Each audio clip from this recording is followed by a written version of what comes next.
spooky.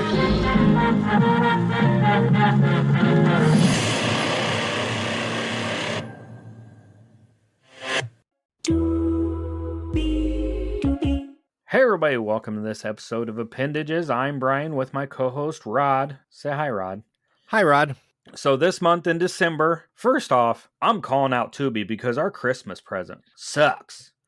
They gave us shit for horror movies this month, and I get it's Christmas. But they did not do a good job bringing horror to horror fans, and they actually haven't done a really good job if I look at what's coming in December and bringing Christmas stuff onto Tubi in December. And maybe there's a lot that's already there. Yeah, I didn't see much either. This month, we're going to do 5 movies from 5 different categories for Rod that he either recommends or has already seen and wants you to check out. So a suggestion or something he wants you to check out. And I'm going to do 5 horror adjacent or horror,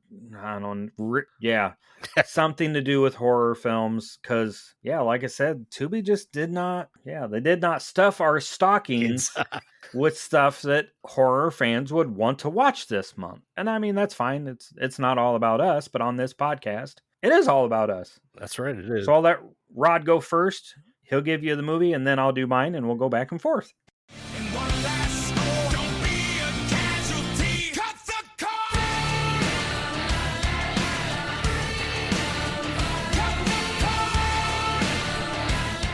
I got 5 different categories, but mine are ones that I have seen, but it's been a very long time, and I need to revisit them.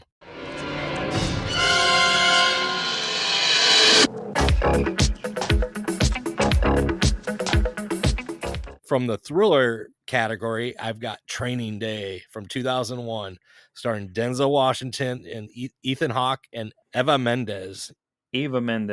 I told him a couple of episodes ago we're not going to talk about directors because he fucks up the name every time. And now he can't even say the actors and actresses' names. Today is Detective Jake Hoyt's first day in narcotics. And he has to prove to the veteran detective Alonzo Harris that he can handle the seedier side of law enforcement. Oh, I've seen Training Day. It's been a little while, but it's a good film. I remember when I bought that on DVD and with my roommates, and we would watch that like every day.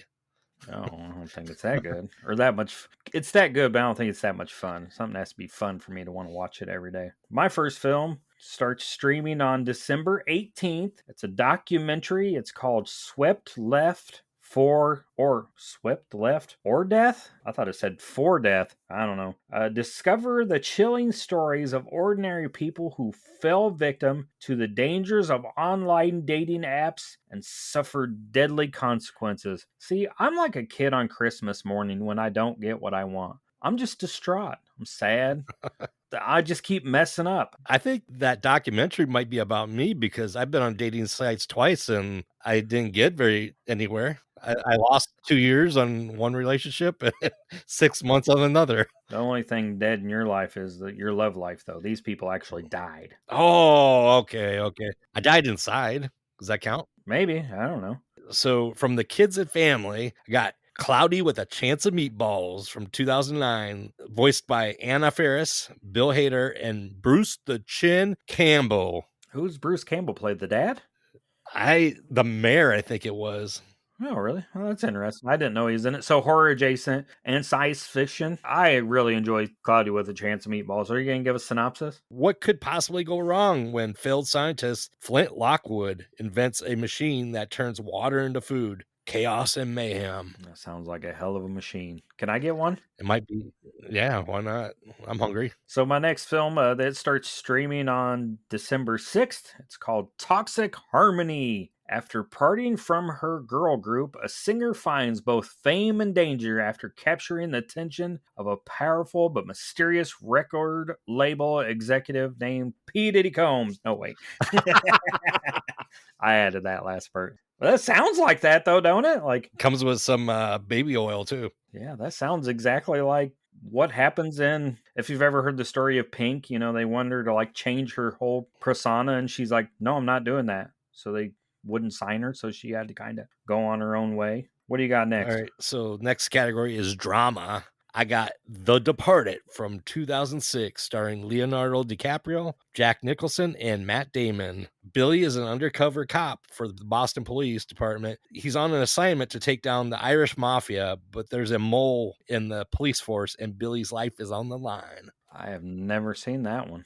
Like I said, it's been a while since I've seen these, but it was a pretty good one. I think it's a Scorsese film. Well, my next film starts streaming on December 13th, which is my sister's birthday, and it's called If I Go Missing. A true crime fanatic becomes obsessed with finding the neighborhood killer responsible for the disappearance of her best friend.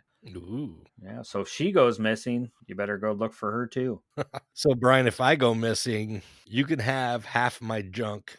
Who gets the other half? I don't know. I haven't decided yet, but you can have half. So my fourth category is the comedy category.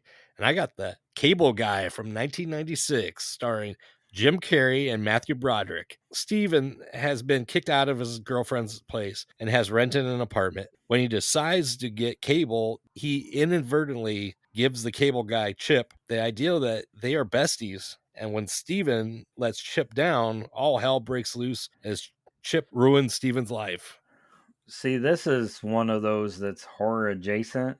Kind of, yeah. Yeah, I mean, that's kind of one of those that wouldn't maybe go on the I Like It Spooky Horror podcast, but it's one that's right there on the edge. It's probably one of Jim Carrey's least known movies, maybe. I don't think many people talk about The Cable Guy anymore. No, not really. I mean, he's done other stuff since that people talk about. Would be more about, what was the one where he drew numbers on his face? The number 23? Yeah, whatever that was. I don't hear a lot about that one. My next film starts streaming on December 20th. It's called Adopted. A couple's hopes of adopting the perfect child unravel as their new son reveals a dark side, bringing terror into their lives. I feel like I've seen this one before. It just seems like a common story with adopted children, and they're evil and they try to kill their adopted family. And let's see, what was the one that Reverend Films did a special features for recently? Well, Orphan, they did Orphan. And then AOTKP got to do a... Yeah, that one's, there's also like The Good Son, and there's a lot of the ones that I don't think that kid was adopted. Maybe I would imagine the Wendy's Foundation, the Dave Thomas Foundation for Adoption, from Wendy's, is not a big backer of these films. No. No. That's probably why they sell the $1 Frosty books in October to stop production of these films. My final category is the action category.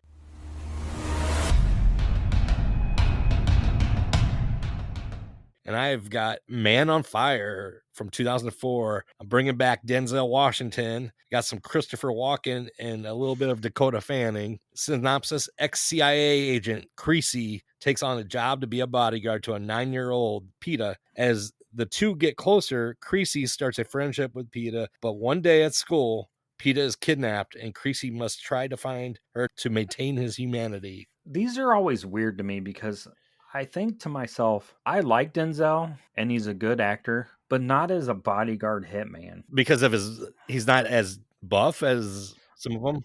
I guess. I mean, kind of like when they did Liam Neeson in Taken, I'm just like, he's not so believable. I mean, would imagine I'm looking at it wrong because most people that are probably dangerous just look like normal people, just walking down the street and could snap your neck with the flick of the wrist. No, I always like this one. It has a little surprise ending when you find out pretty close to the end, but don't ruin it. I won't ruin it. But yeah, it's a good one, and I think it's one of Dakota Fanning's first drama movies, I believe. One of her early films that's not a kid movie or something. You know who else isn't kid friendly or in a kid movie? Who's that, Brian? Our podcast network, the PFPN. Yeah, they might be kid friendly. I don't know. Jason drives a big white van. He's got candy, so. Oh, that's for us diabetics. That ain't for the kids. It's because we're all fat and hungry.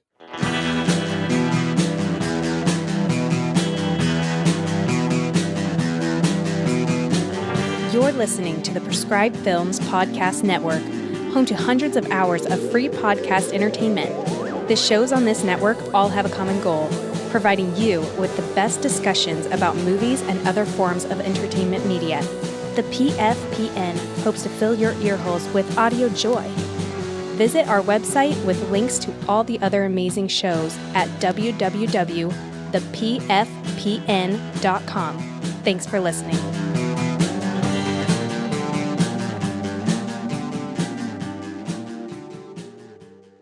So now that we've heard from our podcast network, it's time for my last movie. And it starts streaming on December 27th, so 2 days after Christmas. And it's called Till Death Do Us Part, because after you've spent the holidays with your family, you will wish for death. A wedding planner must keep her best friend and her groom safe from a psychotic stranger who secretly threatens to murder the entire party. Wow. Sounds interesting. That's what happens when you get married during the holidays, you dummies. Right. Yeah, that's dumb.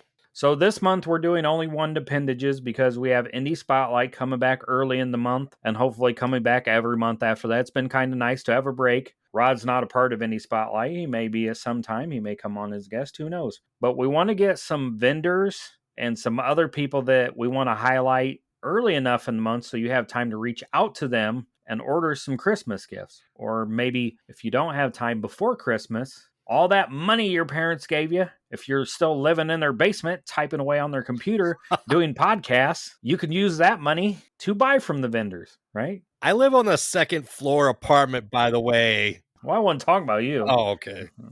Don't take it personal. Or you can buy me gifts because I don't have anybody buy me gifts. Don't buy Rod anything. You don't need nothing. You got, look at all them. You ain't even got room to hang anything up, Rod. And if you don't like any of the vendors we talk about, there's always inkmares.com. You can go buy you some I Like It Spooky Horror Podcast merch, right?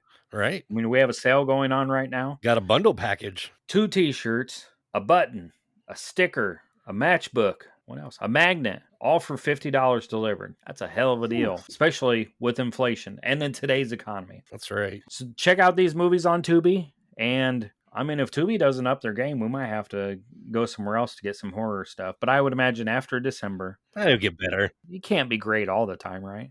Yeah. Well, I can. We'll see you after the holidays. Bye. That marks the end of our broadcast day here at The Wrong Podcast Died. Our transmission is powered by a frequency of 800 watts. We will resume our usual programming in 2 weeks. Until then, we bid you good night.